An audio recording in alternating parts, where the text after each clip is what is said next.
It's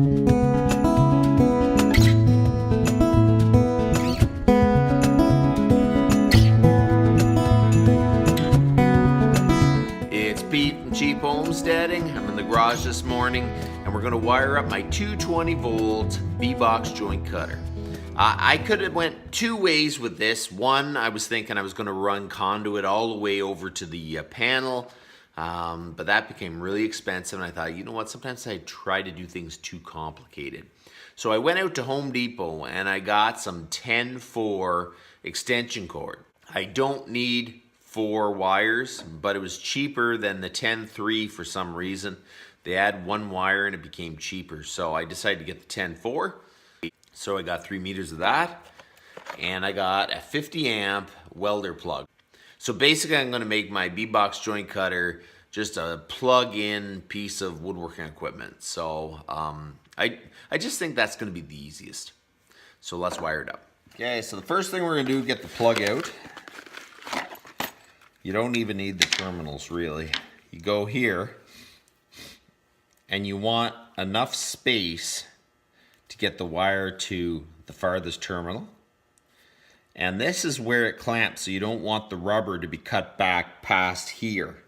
So we're gonna cut the rubber about here.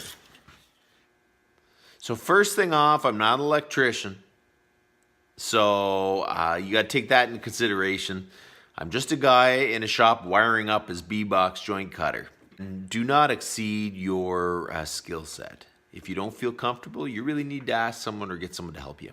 You don't want to cut into the wires underneath it, so you kind of score it.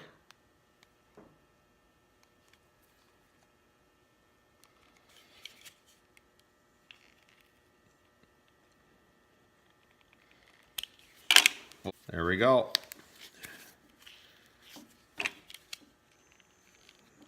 That's actually pretty good rubber on these cords. So basically, you take off this paper.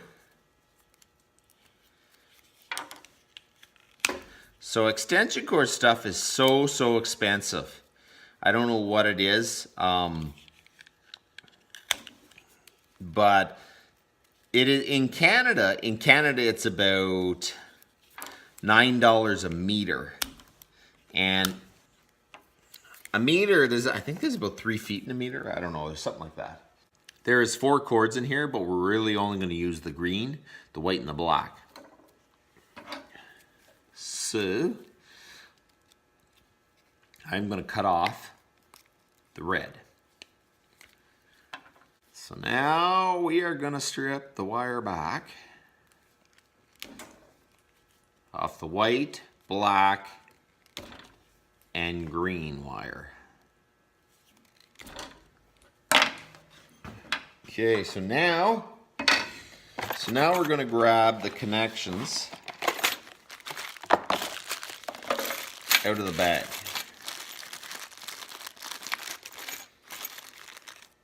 So they give you more connections than you need because there's different configurations. You're always going to have the ground in there, but you will have,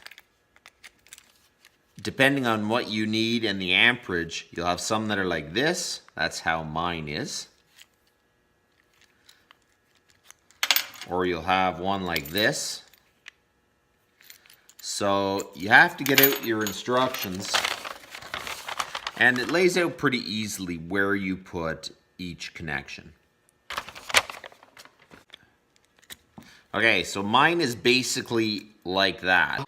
So in Canada at least, this seems to be the most common plug. Small terminal, big terminal, and your common. You get 220 by 110, 110, and your common. Okay, so basically we're gonna hook up the common to the half rolled over terminal, and it's with the green screw, so that's easy to do.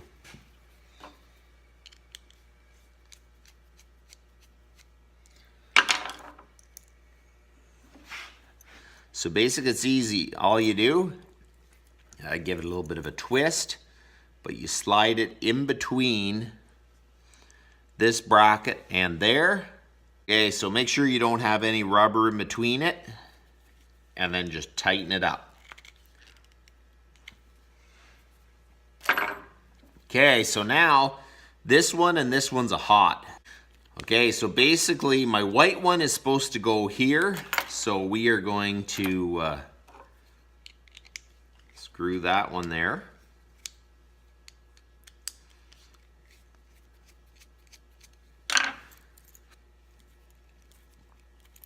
Twist the wire. Slide it in.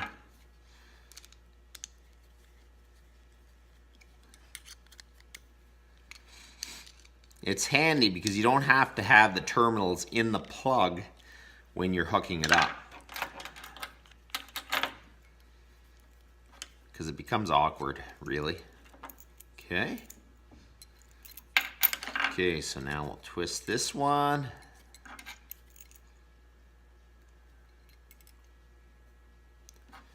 And we'll tighten this one up. Now we're going to slide it in. You want the actual screw end of the terminal pointing in. I think it's so it doesn't wear on the wires and everything. Same with the white one. You put the white one in on that side with the screw head pointing in, and then you slide this one all the way there. I don't like the fact that the common comes over so close to this terminal, so I'm going to just shorten up this lead just a little bit.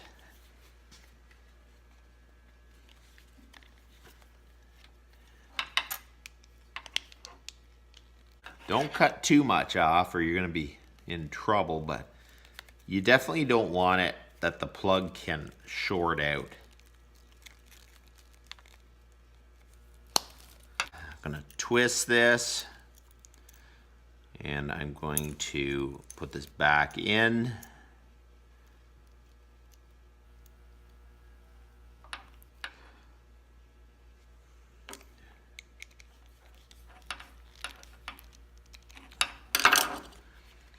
And then we're going to shove this back in the plug.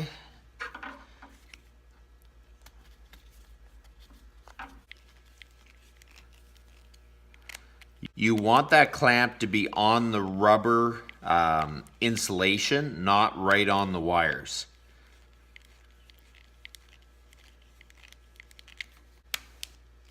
Okay, so now you check, it's nice and solid.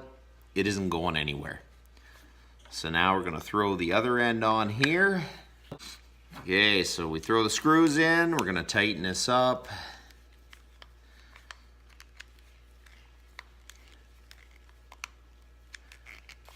So now the plug's on. We're all ready to go. We're going to wire it into the box joint here.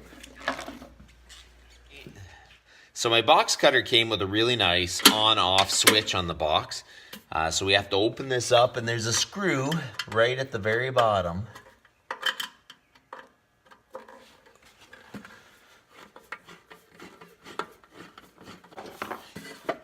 Wow, she's stuck. There we go, it's off. The first thing we're going to do is remove the old wiring. It was wired directly in. We're going to loosen this off. Okay, so I got this here.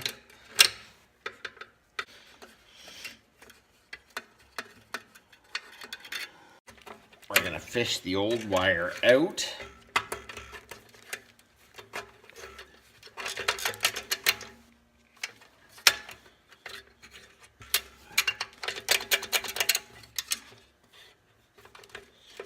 Oh. There. Looks like they put silicone. Good idea, really. Okay, I want to see if this just has enough room, and it does. It just has enough room in the clamp to get down in there. Okay, so I need at least this much slack to get my green wire down to the common, and then we'll cut the other ones black and white shorter. So we're going to do the same as we did with the plug. Don't cut the actual wire.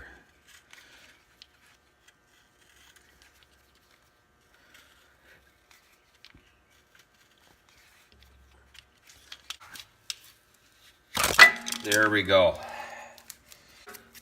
So we get all the paper.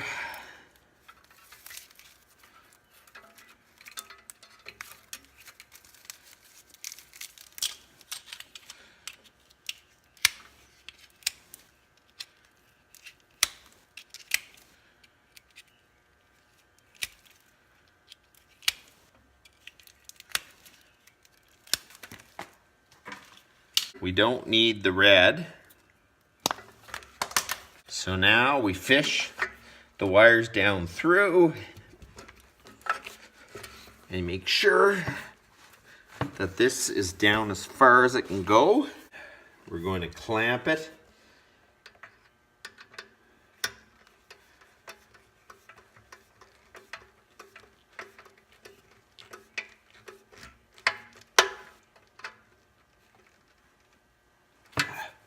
It's nice and sturdy. That's what you want. We got the green wire, and we're gonna go down to the common. We're gonna just twist it. I'm gonna go get a new moret though. Okay, so I got a... Okay, so we're gonna twist it. I got a new moret. We're going to tighten it up.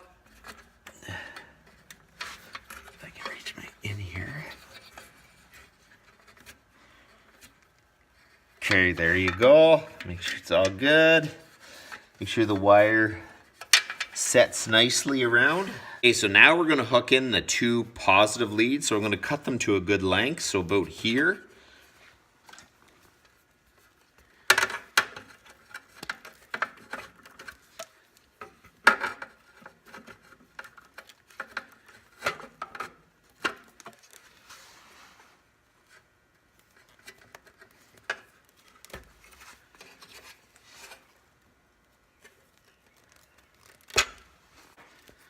There.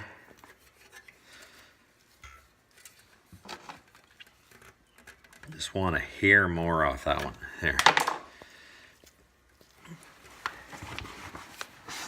These are your two hot leads, so we're gonna put one in here.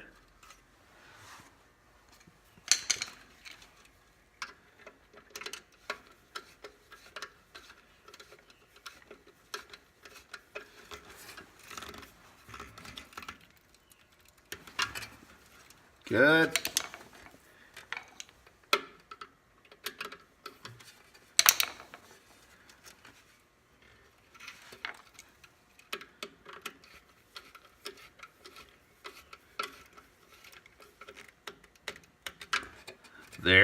There. So she's all hooked in. Okay, so we're gonna throw this back on. Okay, so we're gonna tighten it up. So we're gonna grab the extension cord and I'm gonna see if it works. Plug it in. So let's see if it'll fire up. My goodness, that is awesome. I'll have to fix the plug on the other end of my welding plug because there's a little bit of a bad connection. I just don't want that on a 220 cord big amperage. So, but otherwise, this thing fires awesome.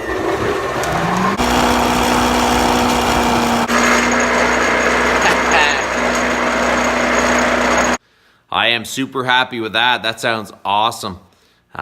You know, another thing off the list, for a while there, it just seemed like everything wasn't quite where it needed to be and wasn't running. But at least I got the box joint cutter running. It sounds awesome. And get the rest of the shop set up and we can start making some bee boxes. So you guys have a good one.